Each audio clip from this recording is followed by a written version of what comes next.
Today is All Saints Sunday, which is always the Sunday after All Saints Day. This past Wednesday, November 1st, was All Saints Day. And on All Saints Day, I walked over to our church cemetery for a photo op. That day, I wanted to take a picture in our cemetery to post with some words about All Saints onto our church Facebook page. So I walked through the cemetery looking for just the right shot, the right scene, from the right angle, with the right lighting. Now, I did this reverently. I knew this was our cemetery, the resting place of many saints of Zion.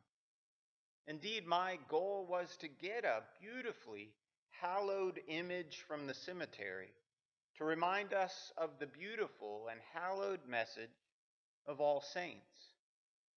But I had a really hard time getting the right photo. Nothing looked good.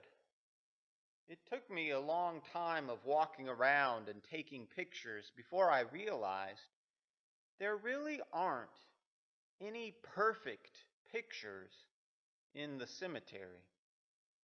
It's a holy place, to be sure, but there's dirt and weeds and crooked stones. And try as you might to use camera tricks and camera filters, it's still crude, a harsh place, a difficult place. I guess that experience was an important reminder for me. We can't dress up death. We're not supposed to. We can't filter out sorrow. Pain, loss, regret are crude emotions, and they are very much a part of our cemetery, very much a part of our lives. I like All Saints Sunday. It's this jewel of a day hidden in the long months of the church year, where we get to remember the saints and celebrate our hope. But it's not a day to gloss over death or make light of how complicated it is. For hidden beneath our hopeful celebration today is a messy and painful truth that people have died, and it hurts, and we need something to say about it. And so All Saints Sunday, this day, says something. It says something about these things by letting us hear what Jesus says about the blessed of God and how the seemingly insignificant ones are in fact treasured by our Heavenly Father. That's what these Beatitudes, this list of blessed ones are. They are a surprising claim by Jesus that in the eyes of God, what seems useless, used up, abused, may be precious after all.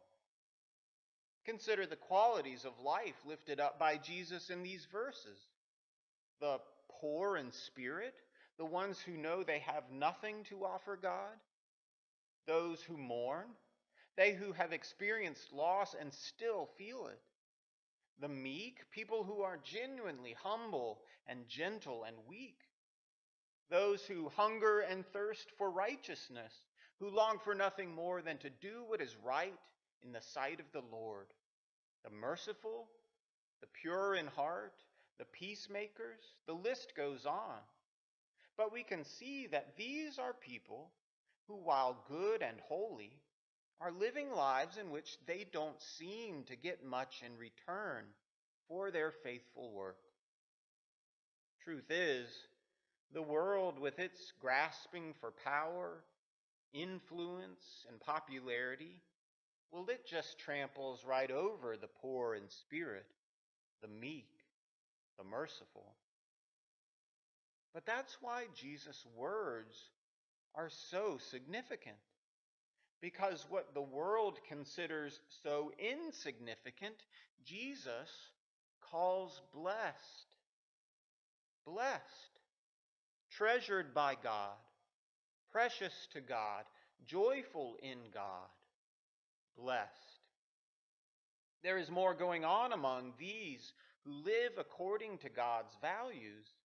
Among these who are truly blessed, there is more than meets the eye. To this list of those who may seem insignificant but are indeed blessed, this day we add those who have died, our loved ones, our friends in faith. The world has little need for those who no longer live among us, but today we declare that they matter, for they too are blessed by God. God refocuses the sorrows of our loss with the beauty of this promise that we are so treasured and precious to God, He will hold us forever, even in death. Jesus' Beatitudes proclaim that in the lives of those who seek the ways of God, there is more than meets the eye. There is blessing. On All Saints' Sunday, we proclaim that among those who belong to God, even those who have died, there is more than meets the eye. There is hope and eternal belonging. I think a congregation like ours, who has a cemetery out back, understands. We understand that the stones and the names and the bodies in our cemetery matter. We understand that some shallow faith, some hollow word about death and hope will not do. Not when the graves of men and women and children call us to speak deep words, holy words, hallowed words about the God whose blessing reaches even them. And so this All Saints Sunday, we won't say death is no big deal. We won't advise that we should all get over our losses and feel better. We won't pretend that messy and painful things don't still affect us.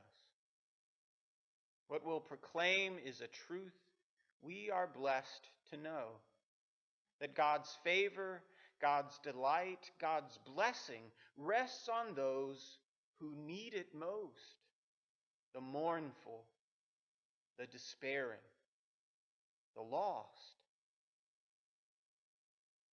I never did find that perfect picture in our cemetery. Instead, I took a picture that's got dirt and weeds and crooked stones. Because I think maybe that picture declares our true hope in God, a hope that speaks to the dirty, weedy, crooked parts of our lives. A hope that hallows those crude places and our cemeteries too. Amen.